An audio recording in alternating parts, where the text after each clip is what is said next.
Humans of the Cardboard. What a day. In fact, what a 2 days, to be honest.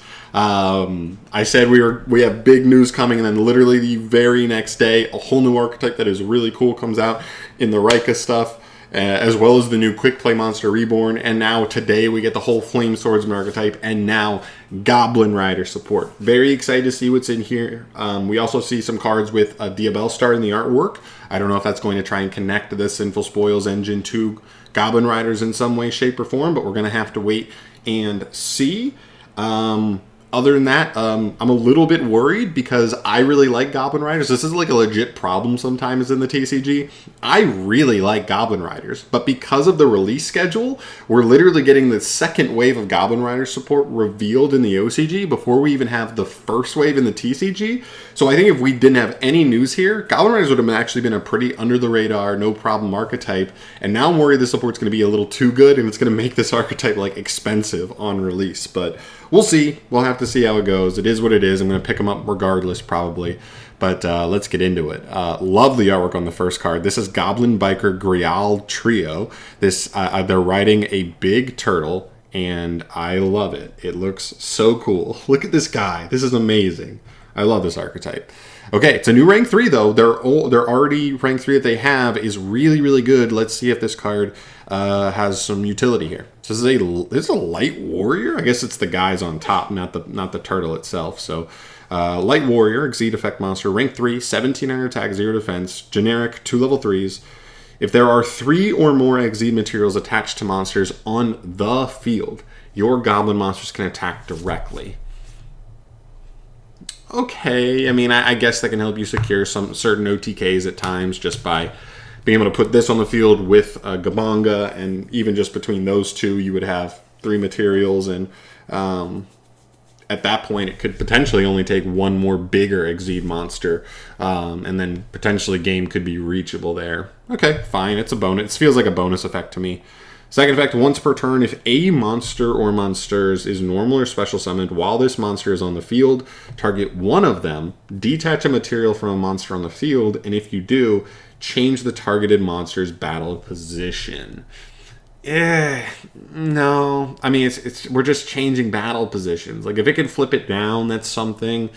Or to have actual removal for it, but to me that's just super mid. I guess it's a way to detach if you have Gabanga already on the field, so then you could like change something and then Gabanga steals something else, but that's a really underwhelming effect.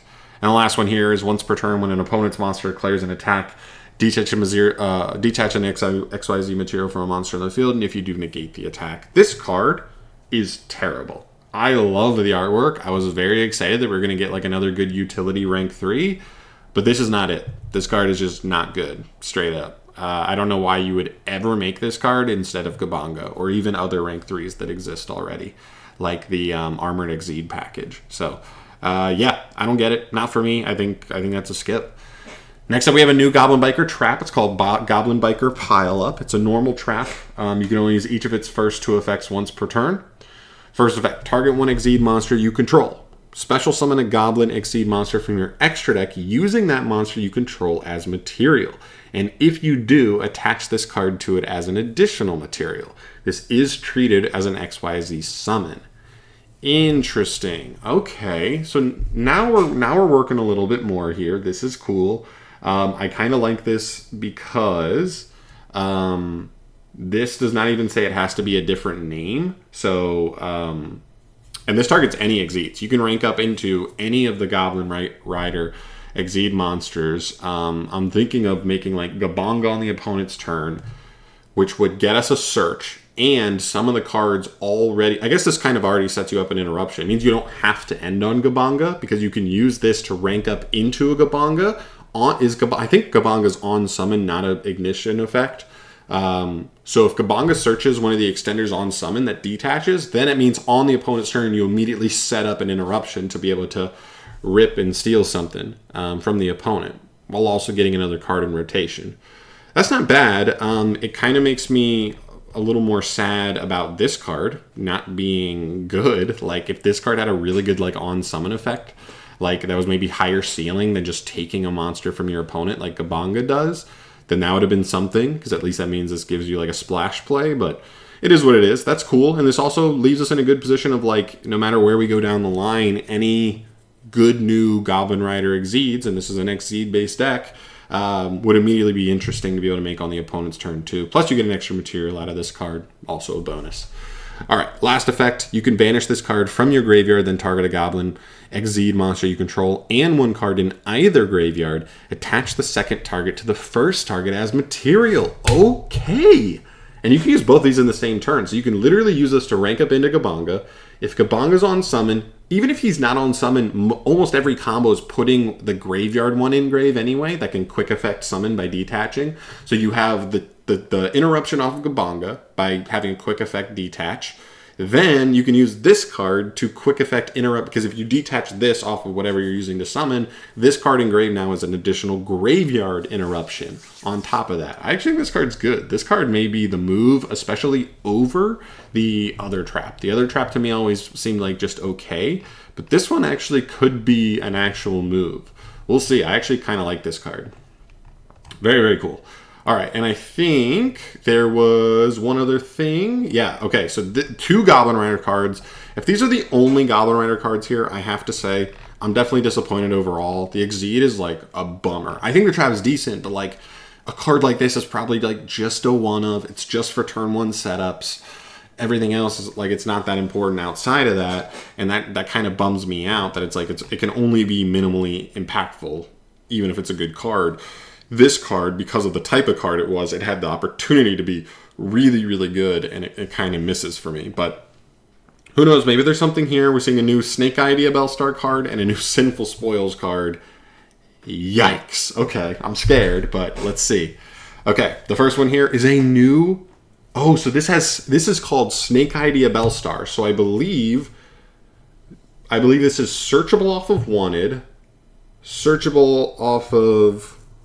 It's a SnakeEye card, but it's not a level 1 fire. There are ways to get there are multiple ways to get access to this for sure. You can summon this out of the deck off of your cards, your like SnakeEye, your smaller SnakeEyes that pull them out of the deck. Okay, it's very accessible. We'll just say that. This is a level 8 fire spellcaster, 28-26 for the stats, 2 hard ones per turn effects. When an attack is declared involving this card and an opponent's monster, you can place that opponent's monster and this card face up into their owner's spell and trap zones as continuous spells. Okay, that kind of reminds me of like the Immortal Phoenix Gearfried kind of effect, although this one puts them both, whereas Gearfried just kind of takes the opponents. Second effect, if this card is a continuous spell, you can target a fire monster in your graveyard, place it up, face up in its owner's spell and trap zone as a continuous spell, and if you do, special summon this card. Not too impressed. Like, to me, this card isn't really moving the needle too much. Just probably a good thing, because I feel like we're already barreling towards getting certain SnakeEye / Sinful Spoil cards hit on the ban list, at least a copy or two. Feels like we're racing towards that. We may be 1 or 2, 3 ban lists away from that, but it feels like that's where we're headed. I don't get that much utility out of this card. Like, it's a battle phase oriented removal card, and then it's a card that like sort of extends from the spell and trap zone, which I guess is decent, because like a lot of the SnakeEye stuff, anything really put into the spell and trap zone has to wait for something else to pull it out normally.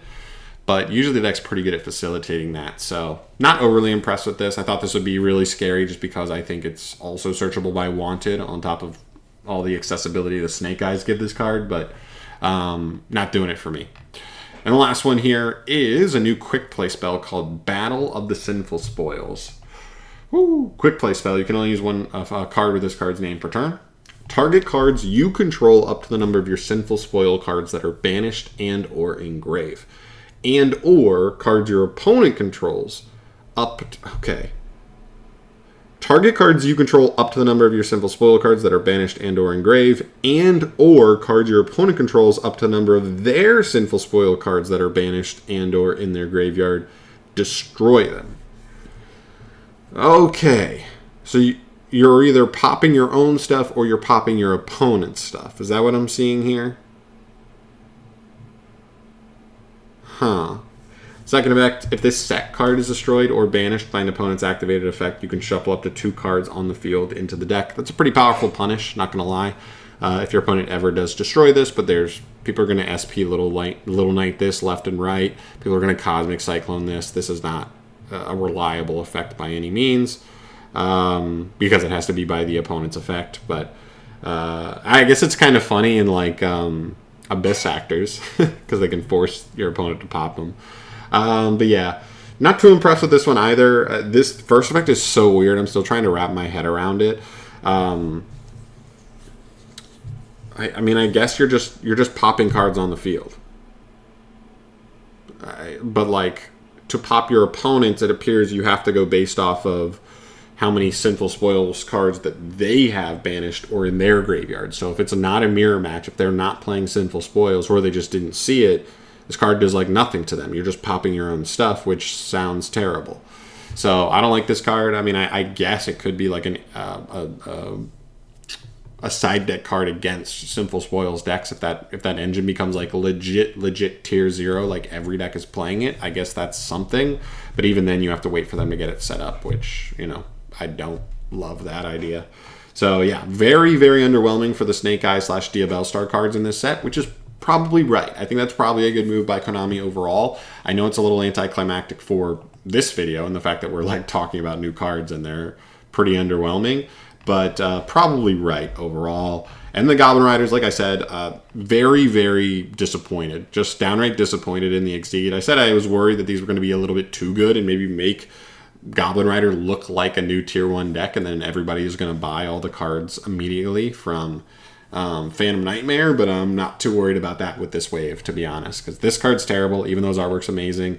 This card's good. It probably becomes the optimal trap to play in the deck if you're going to play it, one of the Goblin Biker traps, but still not going to move the needle that much overall. So still okay. That deck's still in the same position. I think it's like actually a pretty good contender to be like a decent rogue deck in the TCG, but nothing crazy. So that's it for me. Let me know your thoughts down below. Like, again, I haven't played too much with the SnakeEye cards. I played against them a little bit, but I haven't played them myself, and the Sinful Spoils stuff. So, like, let me know if there's any, like, weird interactions that actually might make this card or this card actually worth it. But other than that, I think that sums it up for today. Actually, kind of underwhelming reveals here. I think these 4 cards leave us with 28 left in the set. We're kind of coming down to the end here of Legacy of Destruction.